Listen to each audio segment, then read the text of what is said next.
நல்லாவே எழுதிருக்காங்க. எக்ஸாம் ரொம்ப ஈஸியாக தான் இருந்துச்சு. ஆனால் ஆவரேஜாக படிக்கிறவங்களுக்கு கொஞ்சம் கஷ்டமாக இருந்திருக்கலாம். நெடுவின் அந்த மாதிரி கொஸ்டின்ஸ்லாம் 6 மார்க்லாம் கொஞ்சம் டஃபாகவே கேட்டுது. இது வரைக்கும் கேட்காத கொஸ்டினே கேட்டிருக்காங்க. இப்போ வரைக்கும் அந்த கொஸ்டின் கேட்டதில்லை, ஆனால் இப்போ கேட்டிருக்காங்க. ஆவரேஜாக படிக்கிறவங்க கொஞ்சம் மார்க் கம்மியாக தான் வரும். பட் டாப்பர்ஸ்க்கு ஈஸி டு குவேஷன் ஈஸியாக எடுக்கலாம் மார்க்கு. பாஸ் ஆகிறது ஈஸி. பட் வந்து அதிக மார்க் இருக்கிறது கொஞ்சம் டஃப்பாக வச்சுருக்காங்க. எப்படி கொஸ்டின் டஃப்னு சொல்ல முடியாது, இருந்தாலும் பாஸ் ஆகிடலாம். ஆவரேஜாக படிக்கிறவங்களுக்கும் பாஸ் ஆகிடலாம். இன்னைக்கு எக்ஸாம் வந்து தமிழ் எக்ஸாம் இன்னைக்கு ரொம்பவே ஈஸியாக இருந்துச்சு.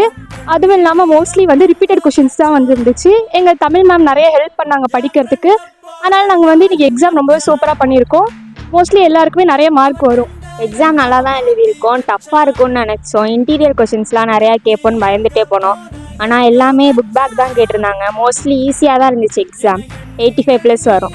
எல்லாம் 1 மார்க் மட்டும் தான் இன்டீரியர் கேட்டிருந்தாங்க, மற்றபடி எல்லாமே ஈஸியாக தான் இருந்தது. எக்ஸாமுக்கு எங்கள் மேம் சொன்ன மாதிரி தான் ப்ரிப்பேர் பண்ணோம். எல்லா கொஷின்ஸுமே வந்துருந்தது. எல்லாமே ரிப்பீட்டட் கொஷின்ஸ் தானே, ஈஸியாக தான் இருந்துச்சு. 80+, 90+ வந்துடும்.